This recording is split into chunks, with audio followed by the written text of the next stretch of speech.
This morning's session is on A to Z of KTPs. My name's John Parkin, and I'm the Industrial Strategy Manager here at the university. Part of my role is to oversee the delivery of Leeds' KTP portfolio, which is supported by an excellent small team here at the university, some of whom are going to join in the presentation today. So here's how we're going to look at the issue of knowledge transfer partnerships. I'm going to speak briefly at the start on knowledge transfer partnerships in terms of an introduction and an overview, but then very quickly I'm going to hand over to other folks who are going to take you through various aspects, starting with Ian Blakemore from the KTN, who's going to talk about the benefits of KTPs for business and his role as a knowledge transfer advisor. Blessing McConnell-Weshero, who is part of our team working with project partners to put together applications for KTPs. He's going to speak about whether KTP could be the right option for you and the process of applying for a KTP in practice. Then we're going to go over to James Hartford, whose role within our team is to support projects once they're up and running, and he's going to talk a little bit about that support to help you deliver a successful project in practice. And then finally, we're going to speak to Professor Mark Gilthorpe, who has recently gone through the application process for a KTP and is now getting started with his project. So without any further ado, let's get straight into knowledge transfer partnerships. Just to say, this slide will come up from time to time. All of these images are from recent KTPs here at the University of Leeds. So what is a KTP? It's a collaborative innovation project designed to address a strategic need or an opportunity facing a business. That's the motivation. A KTP lasts between 1 and 3 years. And to deliver that, the company partners with a university research team who have particular knowledge that's pertinent to that opportunity or that challenge. And they aim to transfer the knowledge from the university to the company, embed it in the company, and address that need or opportunity. Innovate UK, the government's innovation funding agency, provides part funding for this project. For SMEs, that's 67% of the project value. For large companies, it's 50%. And the way the project is delivered is that the company and the academic team employ one full-time innovator who's known as the KTP associate. Now, a KTP is delivered by, in terms of in the frontline delivery, there is a project team of 3. There's the KTP associate. Now, they are normally a recent graduate. They're certainly a fairly early career, and they are usually a technical expert. They're fairly highly qualified. At Leeds especially, we have some very highly qualified associates, usually in a subject area very similar to that of the research team. So they run, plan and deliver the project, supported by a supervisor from the company who ensures obviously that the benefits of the company are coming through, and a supervisor from the research team who of course keeps the technical level high and ensures that there are research outputs as well. So those are the kind of 3 key people involved in the delivery of the project, I guess. And what it results in is a win-win-win situation where for the company, the deliverables of the project increase profits. For the research team, there's the opportunity to publish results and use those results for further research and teaching and basically push the boundaries of knowledge forward. And for the associate, there is the opportunity to develop innovation delivery and management experience supported by, I should say, bespoke training opportunities and a protected training budget. And really, that is KTPs in a nutshell. So I'm now going to hand straight over to Ian, who's going to talk about the benefits of KTPs for business and his role as a knowledge transfer advisor. And I'll let him tell you exactly what that means. So over to you, Ian. Thank you, John. So yeah, my name's Ian Blakemore. I'm a knowledge transfer advisor. You will see a number of different colours, brands, shapes and styles. So I'll just very quickly explain why KTN, because some people will be wondering. So KTN effectively are Innovate UK on the ground when it comes to KTPs. Innovate UK subcontract and partner with us to make sure the program is delivered. So that sort of hopefully clarifies that piece very quickly at the beginning. Next slide, please.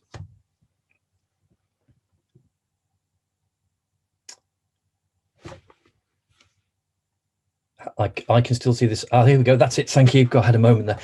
So the title of this is the A to Z of KTPs. So I took that as a bit of a challenge, really just to sort of explore all the different aspects and just really challenge myself. So from a business perspective, there are a number of challenges around KTP, which I'll go into. My background is very mixed. I've worked in business, I've worked in research, I've worked in support, and I've worked in consultancy. So I've got a reasonably good perspective. And then I'll come to what role the advisor plays in each KTP. So next slide, please. So I thought I'd just refer back to the Global Innovation Index. John, if you can just keep clicking while I'm talking, that'd be great. So the UK is actually, or when this was done, and there are a number of these different indices, fourth. That's the top 10, and that was done in 2020. So the median's about 31, and there are 131 countries in there. So we score pretty well as the UK on the whole in terms of the Global Innovation Index. And that is how well we take new ideas and use them. Now, there are lots of different definitions of innovation, but using in the context of a business usually means commercializing, getting to market, and making a profit. There are other applications for innovation, but that's obviously from a business perspective, usually what businesses are interested in. So next slide, please, John. I think this is worth linking very quickly to the knowledge economy and what that actually means. Now, this definition goes back to 2006, the World Bank. There are others as well.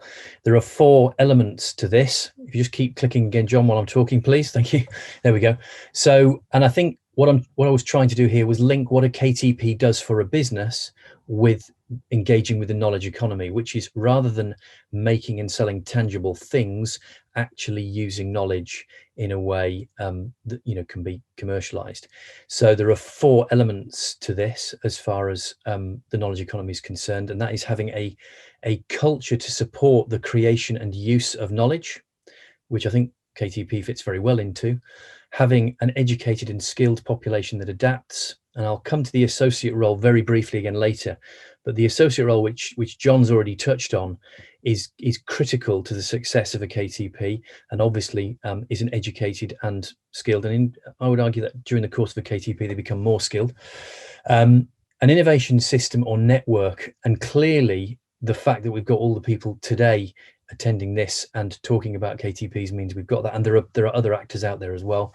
And then a modern and effective information infrastructure. I think it's hard to switch off these days from the various channels of information being fed at us, and often it's sifting the most relevant. And I think KTPs do a pretty good job of working out what a business needs in terms of the information and knowledge that it can then apply. So I hope that kind of links it back to the sort of the big picture stuff. Next slide, please, John. So again, John's already alluded to this. It's a 3-way partnership. That's what that diagram is supposed to represent. It's led by the company. It has a team of academic specialists, and it employs a highly qualified associate in any subject area. I would stress. I think traditionally KTPs have been around for about 45 years. They've been in STEM subjects, science, technology, engineering, maths. They don't have to be. They can be in marketing. They can be in digital, and a range of different digital applications. And more recently, they can include management as well. So that's about the culture and the way that a business operates and does things. Next slide, please, John. And again, just great, thank you. So I think a lot of people go, well, okay, I kind of get that, but what's that mean for me? KTPs always add value to a business. There's no question about that. I've been in this role for 3.5 years, and I'll come to what that is later. They always deliver new capabilities. They have to be driven by the company, whilst the academic team is critical to it, otherwise it wouldn't happen. They have to be driven by the company. And the KTP support that, again, others are going to talk about, which includes the advisor, is part of that. It kind of removes a lot of the stuff that I think people, and certainly in businesses, think they may have to deal with if they're getting into a partnership with a university. That's taken away so that people can concentrate on the stuff that really matters and adds value. And then typically it supports the application of knowledge for commercial gain, which I think is kind of the main reason for doing it. So next slide, please. So again, just honing in a bit tighter on what it means for the business. It will drive competitive advantage, and some may be thinking about intellectual property. That usually rests with the company. There is an agreement between the company and the university. Innovate UK and the KTN don't get involved in any of that. They don't have any interest in intellectual property, and it usually rests with the company. So if that questions anyone's minds, that should answer that. It does help certain businesses raise their profile at strategic level and within the wider community, which if you're launching a new product and you want to get it out there as part of the marketing effort, that can be very, very powerful. In terms of payback, there are lots of numbers around. Some talk about 12 to 1, some talk about 7 to 1. I think realistically, and an average, the return on investment is around £8 for every pound. Just to give a feel for that, it does depend from project to project, clearly, but that's kind of a working average. And KTPs embed an innovation culture and often lead to a wider review of how a business does things. So, perhaps a business has been doing the same thing for a while, years in some cases, and have been very successful, but the world's moving on and they recognize that, and a KTP can help stimulate that kind of thought process. And of course, the associate is effectively a specialist project manager in the business for the duration of the project, which is very powerful stuff. So next slide, please. So just to reassure people that, we talked about the associate and bigged them up. They are selected jointly. The panel that interviews for the associate is made up of the business and the academic team. The associate doesn't get involved in that, get involved in most of the other elements, but we don't get involved in that. They have to be based at the business, but are employed by the university. So there's like a hybrid there, and that usually works very well. And the partnership, works together to make sure that's a very strong way of working. They are a dedicated project manager, and they very often go on to be employed by the business. It's around about 50 to 60% of associates go on to be offered a role by the business. They don't all take them up, but they are offered a role. So it's a good way of an associate seeing what it's like working in business. And it's a very good way of the business seeing how an associate, how that person actually fits within their business. Next slide, please. Right, the advisor role. So formally, we are delivering the monitoring officer role for Innovate UK. But we also, and this is again part of our formal role, we scope projects at the early stages. We review proposals before submission. We assess other projects for funding. So ones that we are not involved in, we act as assessors for. We kick a project off. We ensure best value for the public purse because, as John's pointed out, SMEs are 67% funded and large enterprises 50%. So we represent that sector of the public purse, if you like, to make sure best value is achieved. We approve claims, we support and monitor the progress of a project, and we mentor and coach the associate. So they get that from others too, but we provide a different approach to that, which is perhaps not as close to the specifics of a project. And we, at the end of a project, we recommend a final grade for it too. So there's quite a lot there, and that's just the formal bit. So next slide, please, John. So informally, we're a national network. There are 30 people in my role, dotted across the country, as you can see on the map there. The benefit there is that we have a regional presence. So, I work with Leeds, I work with the universities too in the region. But if something pops up and I go, I just need to find out a bit more about that, it's very easy for me to do that. And whether that's because of location or because of, perhaps it's a particular sector challenge that I don't have any knowledge in, I can very quickly find somebody who does. Most advisors come from a STEM background but have multi-sector experience. They don't all STEM, but there's a tendency for them to be that. And we bring best practice from a portfolio of 30 current projects, although clearly we've worked on other ones before that. And we're part of the team from the project team from the very beginning to the very end. And I think that's worth emphasising, because a lot of Innovate UK funded projects have people who will help pre-award, but post-award, there's very little support. The difference with the KTP is that support is there if it's needed. And in some cases, it's more than others. but it's just worth emphasising the fact that it's that support is there, and it it works really well with the others that are involved. And really, our role is to maximise the benefits for everyone. Next slide, please. Costs. Businesses always want to know about this, and that's perfectly reasonable. And they do vary from university to university a little bit. So assuming that a graduate salary is going to be between 20 and 34, and I know that's a wide range, but it does depend on the sector. The cost of that is there. There's then an associate development, travel and equipment budget. There's access to the university knowledge and facilities. And putting that all together, project costs per year before grant are between 80 and 100. And again, these are give or take. So the cost to an SME with a 67% grant is between 26 and 33,000 pounds a year. So that, I think some people often go, well, I can get somebody for that, but you can't get everything that's been described today. And that, I think, is really important. And I will also add, I think, KTPs are not for everybody. You have to be ready to take on that challenge. You have to have the resource there to be able to support it, both financially and from a point of view of the people in the business and the facilities in the business. But if you can and you're in that position, it's a very valuable program. Should also mention that KTPs are eligible for R&D tax credits, which can reduce that cost a little bit too. So next slide. That's it.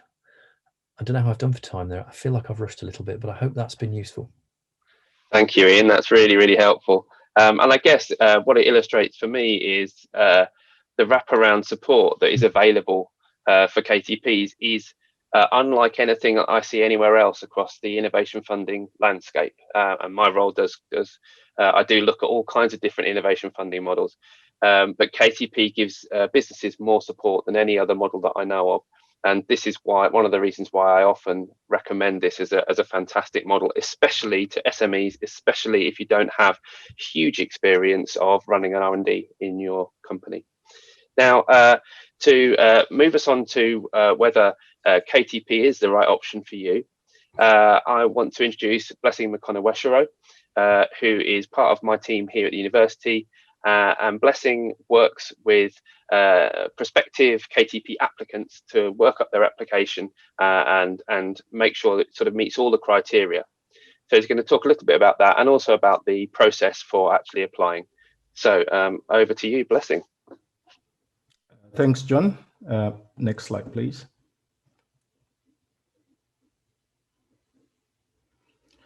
Right. So as John has alluded to, when you've got an opportunity or a need within your business, a few things you need to think about is that, is there a knowledge gap within your organization in terms of the technical capability to address that challenge or that opportunity? And is that need for the knowledge gap, is that something that can be addressed by academic input? And with the academic input, you're looking at bringing in new things, how innovative that idea can be expanded on, and will that move the company towards a leading position in the sector? Doesn't necessarily have to be leading, but there has to be a step change in terms of how the company looks at its business and products. So in saying that, it means there has to be a business case. So that business case has to be robust and very clear in terms of the impact that it will deliver.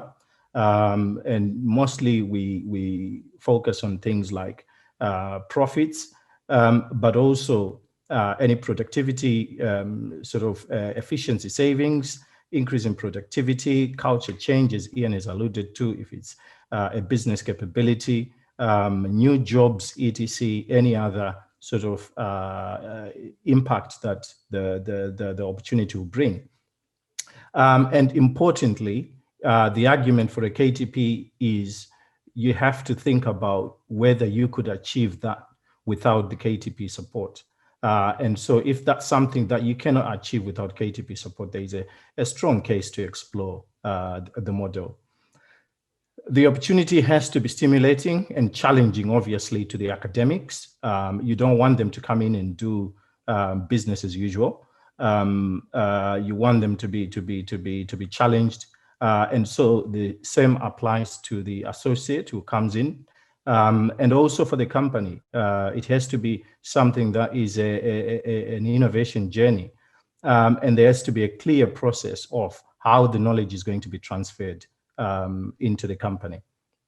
So in terms of the whole process, there has to be a need as well to embed the new capability and the potential to keep innovating post KTP.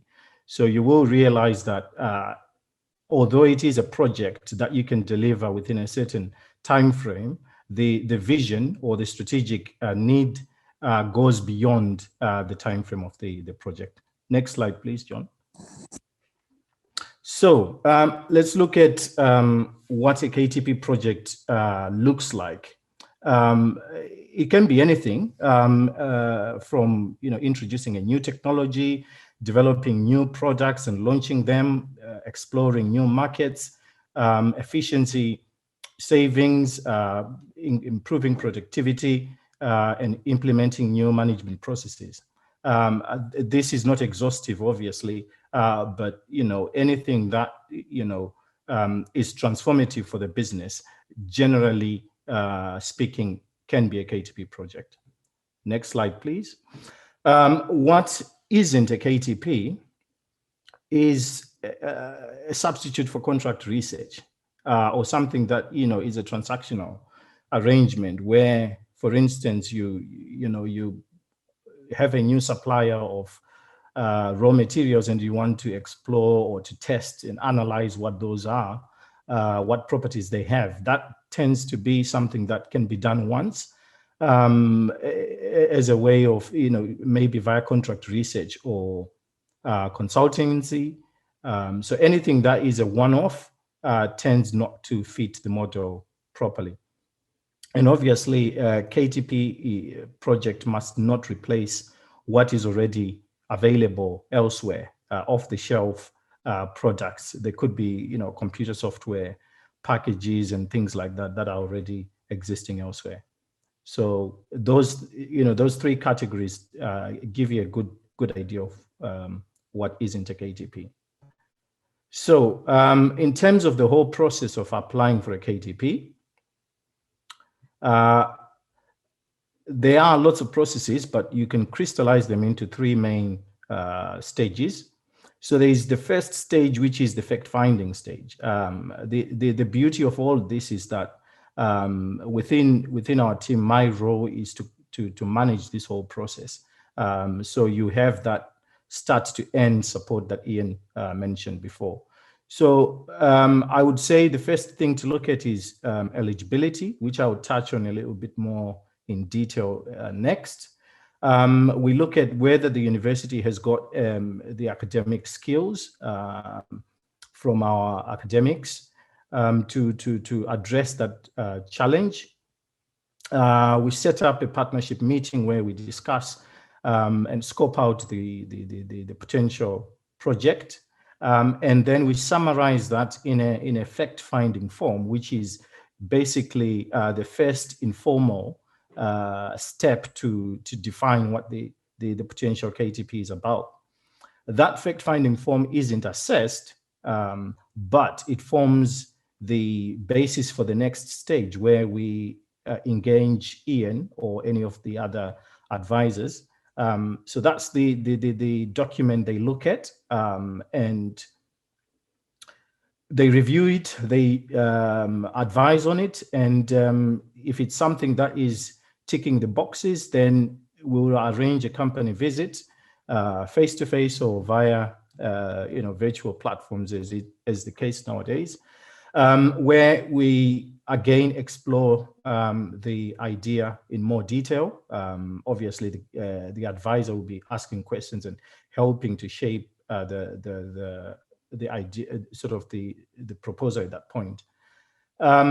We need the advisor to be on our side, so they have to approve. And upon approval, then we can agree on the submission timelines. At that point, we get the go-ahead to submit an application. So the application form is composed of two things: the main application form and a work plan. So together, it's a collaborative effort between the company, the academic team, and obviously the KTP office, helping to shape this together, put everything together. You do a number of iterations. Sometimes you can do it in one go, or you need a second revision. And at every point, the advisor has to review and feedback. And once everything is ready, then we can submit. So the whole process takes, give or take 2 to 3 months is good enough time to go from scoping to submitting an application. Next slide, please, John. So I want to touch a bit more on the eligibility, especially for SMEs. So the general criteria for businesses is that any business really is eligible, of any size, including third sector, not-for-profit organizations. Typically, you need to have some evidence of profitable trading, but that's not an exclusion criteria. So that means pre-revenue companies and startups are also in scope, but a little bit extra would be required, which I'll touch on a little bit later. The company has to provide a good environment for the associate to learn and to develop, and obviously in it for the longer term. So we're looking at delivering the business case that forecasts the impact of the KTP at a minimum 5 years after the project. Next slide, please. So touching a little bit on the requirements for companies that are either pre-revenue or they are startups or not-for-profit, because there's an element of company contribution within a KTP, it goes without saying that we need the evidence that the company is able to pay its part. So for SMEs, for startups and pre-revenue companies, the proof of finances or the ability to support the project is essential. So that can come in the form of a support letter or any letters from investors or from the company directors. And obviously to give the advisor confidence, we have to describe exactly what the company's vision is, the business model, the environment, and how the company finances are looking.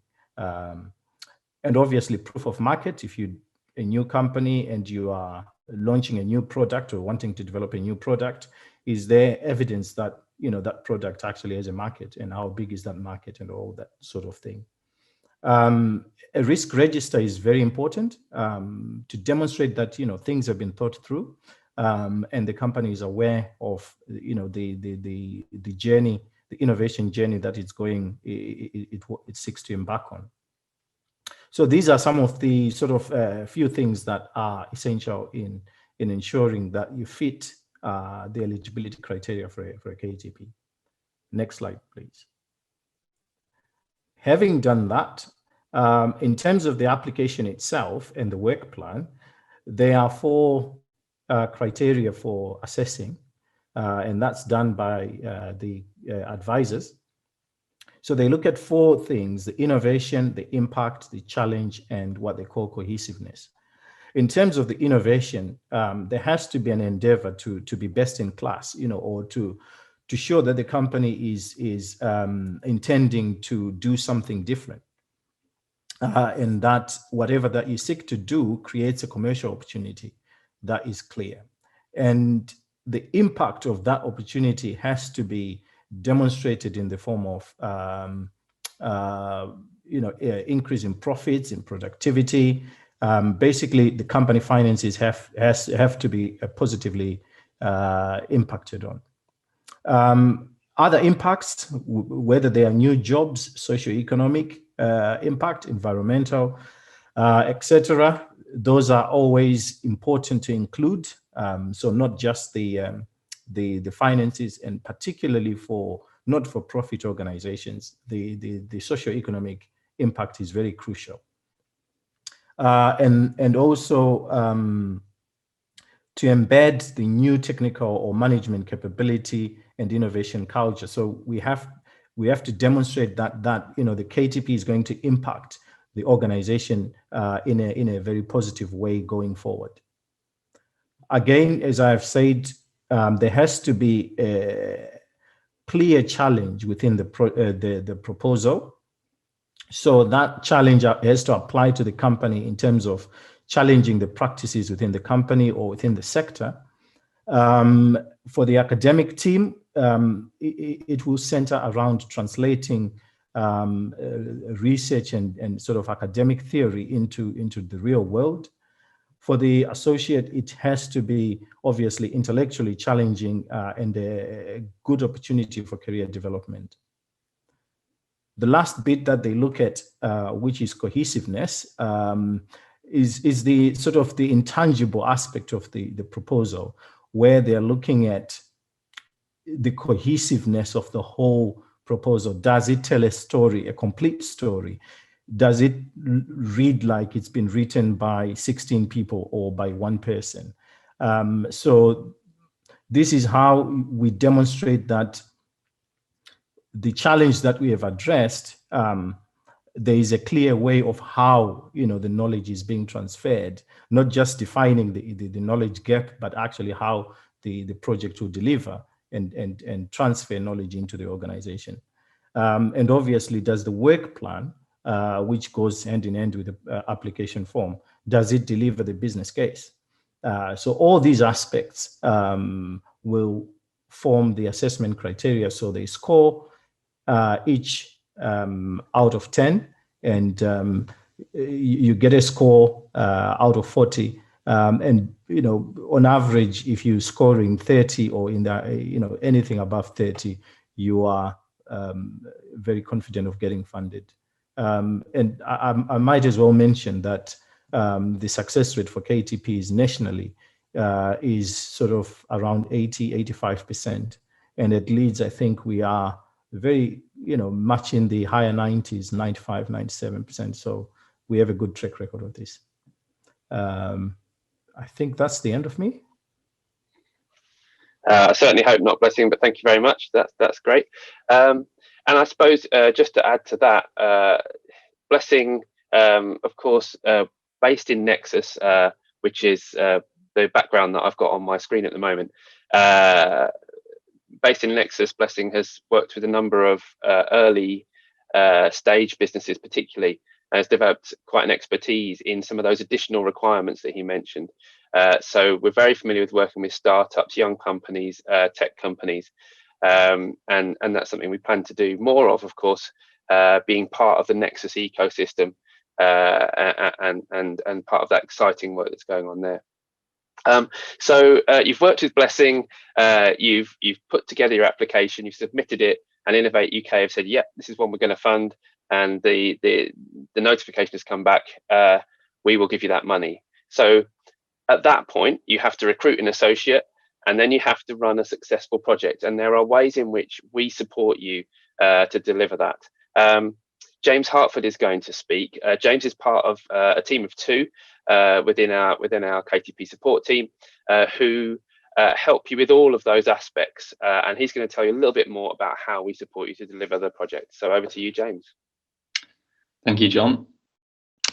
Hi, everyone. So yeah, I'm James. I work on the post-award side of KTP. I'm going to talk a little bit more in detail about some of the things that John, Ian and Blessing have alluded to already, about how we support you and associates once the project has been approved. So if you could switch to the next slide, please, John. Thank you. So there are essentially 4 main pillars of post-award support that we offer. They include recruitment, local management committees or LMCs, finance, and then additional ad hoc support. And I'm going to talk through each one a little bit. So with recruitment, KTPs are unique. As Ian mentioned before, associates are employed by the university, but they work at the company, and their terms and conditions, like hours of work, holidays, are dictated by the company. This is important because it helps to integrate associates into their company and become a part of the wider working culture.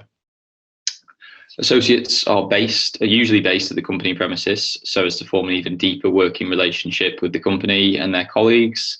But there will be occasions when they spend their time at the university. This could be to meet academic supervisors, to conduct experiments and tests, to use facilities that we only have at Leeds, the library, other research resources. But obviously, if the company involved in the KTP is based at Nexus, then the associate will be based in Leeds full time, but they will work in the company offices in Nexus. So next slide, please. So recruiting the right type of associate. We're aware that recruiting can be difficult no matter what industry or sector your business exists within. It's always imperative that you find the right person for the post, and this is arguably even more important with KTPs. KTPs require someone who is able to bridge the gap between academia and industry, someone who is not only very knowledgeable and technically capable, but also able to communicate their knowledge to lay audiences, work across multiple organisations, and seamlessly juggle differing objectives, all in a harmonious manner. They are expected to conduct experiments, publish material, and manage a singular project, as well as many projects too. So it's important to focus on an individual's all-round abilities and temperament, and not just their academic background. Associates should clearly display a keen interest in industry as well. I think, as Ian mentioned before, a KTP is not just another PhD. Luckily, at Leeds, we have a lot of experience of what makes a good KTP associate, and we're able to help identify quality candidates as well as handle all of the administration that comes with recruiting. So next slide, please, John. The recruitment process and how we support you. So we create the initial, from an administrative perspective, we're aware of how much of a challenge recruitment poses to companies. This is something that we really do help to handle in the KTP office. So we create the initial candidate brief before collaborating with partners, which is yourself and academics, to tweak and improve the candidate brief. We will post the advert on a number of vacancy sites, including our own. There's a dedicated KTP vacancy site, job site, Indeed, and Job Centre, amongst others, the cost of which is covered by the university. There are also occasions, additional cost, where it's identified that we might need to post a vacancy in a journal like New Scientist or Nature. That's something that we also handle. We coordinate candidate scoring through the Stonefish system. We contact successful or unsuccessful candidates and coordinate subsequent interview processes and formats. We handle the offer process, including any negotiation with candidates around salaries and start dates. And we also coordinate any visa application, should a successful candidate require one. And it's important to note here that the visa process has changed in light of Brexit and 1st of January, but it should not affect KTP associates coming to the UK from overseas at all. We, as mentioned before, pay for the sponsorship fee, but we also support them in their application and give clear guidance on the process as a whole. We also have a dedicated staff immigration team who are very well versed in the UK visa system and issues relating to sponsorship. So next slide, please, John. The local management committees, or LMCs, as we like to abbreviate them to, these are meetings between all the project partners, including academics, company representatives, ourselves in the KTP office, and KTN advisors such as Ian. They take place every 4 months during the project, and there is also an LMC 0 prior to the project starting. This serves to outline much of what we've talked about today around recruitment, project objectives, and work plans. And these are usually done face to face, although, as you can imagine, given the fact we're in a global pandemic, everything is done via Zoom or MS Teams at the moment. They are formal meetings that are recorded by either myself or Sophie, who's my colleague, who John mentioned before. There's 2 of us in the team. There are various pro formas to complete by both company academic representatives ahead of these LMCs, which we will circulate prior to the meetings. The organisation and scheduling of LMCs is handled entirely by ourselves. This process is once again designed to ease any administrative burden on companies, academics and associates. Largely, the focus of LMCs is for all the project partners to touch base. There are agendas to each LMC, but they're obviously open to any other business and further discussion should a partner want to bring anything up. They ensure the project is on track to achieve its objectives, raise any concerns partners have around project progress, and generally to work collectively in solving solutions to problems. We also use them to approve any financial claims that the associate has made, which leads me nicely onto the next section, if you wouldn't mind changing. Thanks, John. So the finance side of KTP, as previously alluded to, I think by Ian, KTP associates are given budgets toward their travel and subsistence, consumables and personal development. And a big aspect of KTPs is how the associate manages these budgets and makes claims against them. In the KTP office, as I mentioned before, my colleague Sophie Quayle is our dedicated finance officer. She supports associates on these matters and administers claims through the IFS system, which I have not used yet, thankfully. I don't have to be too involved in that system. But Sophie will put together quarterly finance reports that are presented at each LMC, and she will also work in conjunction with associates to produce spending forecasts so that the project remains on track from a financial perspective. And next slide, please, John.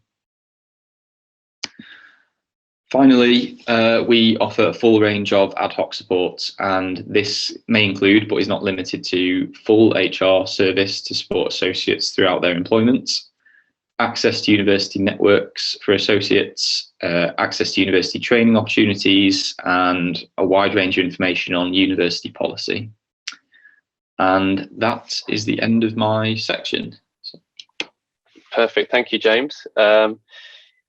So our last contributor is Professor Mark Gilthorpe, who's a Professor of Statistical Epidemiology, easy for me to say.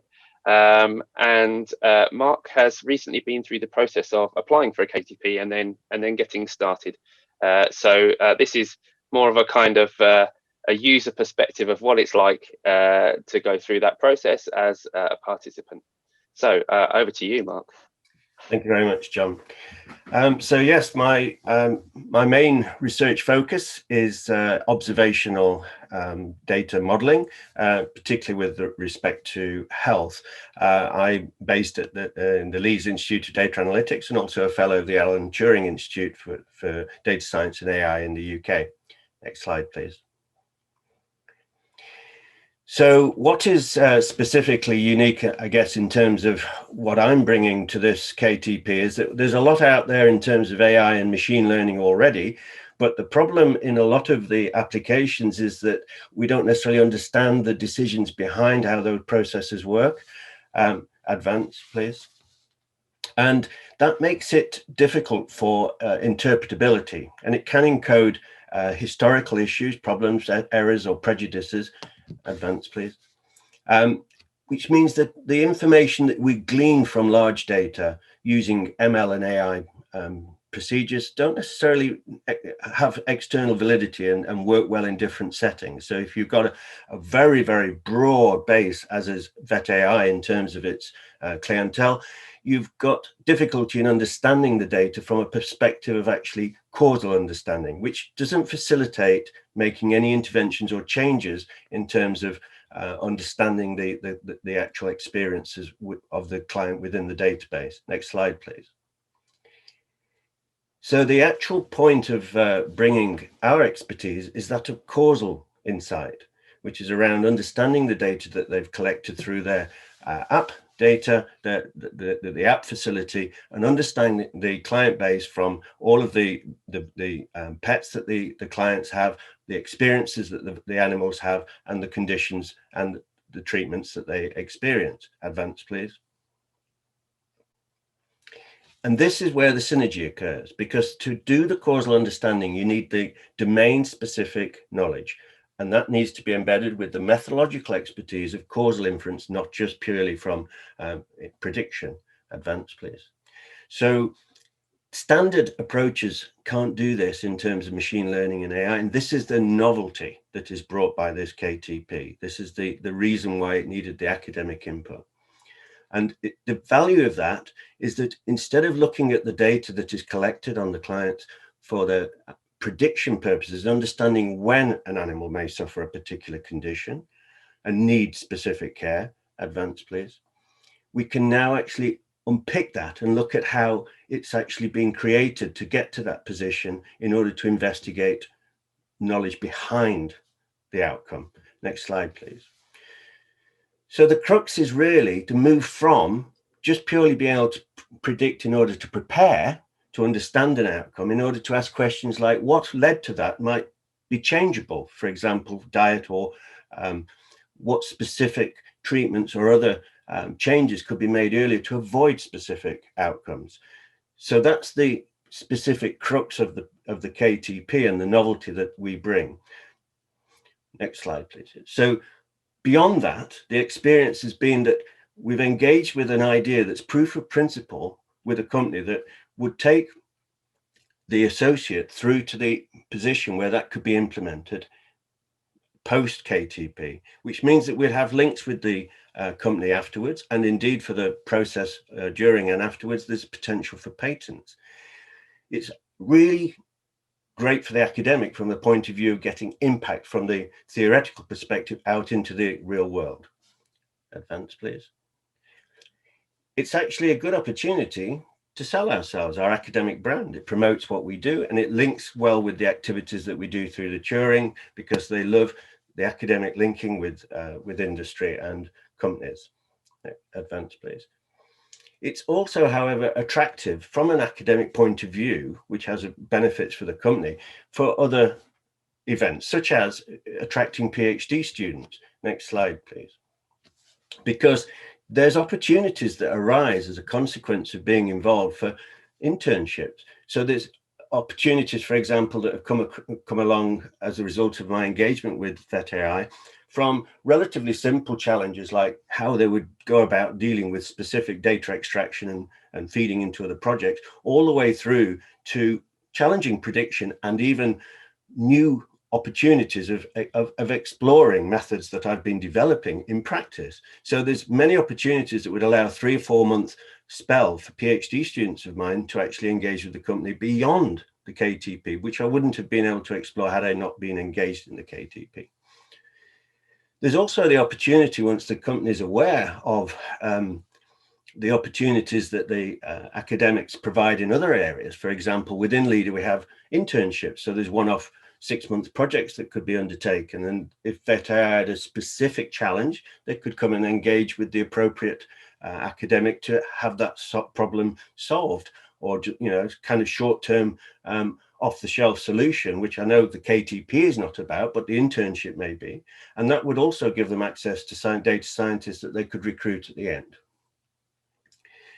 The other thing I've encountered is that there are problems sometimes that are brought up by the company, challenges, data science challenges that I'm not an expert for, but I've introduced to the colleagues too. So there's an opportunity of widening the network for involving fellow academics with the company, not just myself. Next slide. And as cheesy as it is to say, I think especially in these times of coronavirus and where we're all working remotely, it's been absolutely great to do something completely different with passionate partners and collaborators and actually get involved with something that's completely different. And this is my first experience of a KTP, and thus far I've thoroughly enjoyed it. Thank you. Brilliant, thanks, Mark. Yeah, and I think that highlights another aspect around knowledge transfer partnerships, is that they can build into something else. They can build from something else. They can be part of an ongoing collaborative relationship. And of course, within the Nexus ecosystem, we have a whole wraparound environment that is designed to facilitate those partnerships.